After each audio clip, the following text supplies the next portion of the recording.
কোরবানির ঈদের আগে এক দফা বেড়েছে মশলার দাম। ৩,০০০ টাকার এলাচের কেজি এখন ৫,৫০০ টাকা। বৃষ্টির অজুহাতে ৬০ টাকার কাঁচামরিচ এখন ১২০ টাকা কেজি। সপ্তাহের ব্যবধানে ব্রয়লার মুরগির দাম বেড়েছে কেজিতে ১০ টাকা। ভরা মৌসুমেও কমেনি চালের দাম। তবে কিছুটা স্বস্তি রয়েছে ডিম ও সবজি বাজারে। রাজধানীর বাজার ঘুরে আরও জানাচ্ছেন হুমায়ুন চিশতি।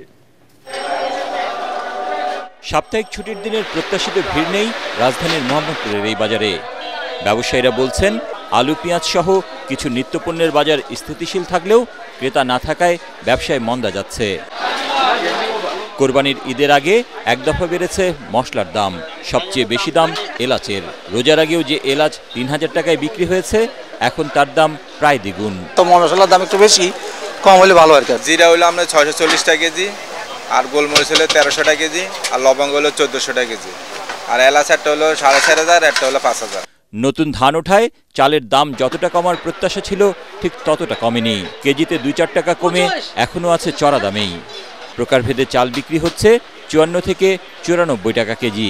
নাজির চাল আপনার ৯০ টাকা ৮৫ টাকা এরকম ভালো কোয়ালিটি আর কি।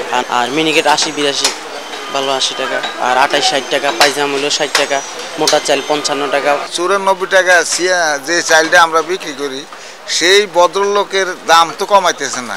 এদিকে টানা বৃষ্টিতে সরবরাহ কম হলেও খুব একটা বাড়েনি সবজির দাম। পটল, আলু, করলা, লাউ, ঢেঁড়স পাওয়া যাচ্ছে ৪০ থেকে ৬০ টাকার মধ্যেই। শুধু কাঁচামরিচের দাম হয়েছে দ্বিগুণ। এই ২টা দিন ধরে বৃষ্টি হওয়ার কারণে কাঁচামরিচের দামটা একটু বাড়তি। মোটামুটি ঠিক আছে অন্যান্য সবজি, কিন্তু টমেটোটা একটু বাড়তি যাচ্ছে কারণ সিজন শেষ। সপ্তাহের ব্যবধানে ব্রয়লার মুরগির দাম ১০ টাকা বাড়লেও এখনও রয়েছে হাতের নাগালেই। পাকিস্তানি কক ও সোনালী মুরগির দামও তুলনামূলক কম। তবে দেশি মুরগি বিক্রি হচ্ছে ৬০০ টাকার উপরে। ১০ টাকা কেজিতে বাড়ছে ব্রয়লারটা, আর সোনালি তো মনে করেন ওই চলতেছে ২২০ আর ২৪০, আর দেশিটা আপনি মনে করেন ৬৫০ থেকে ৬৩০।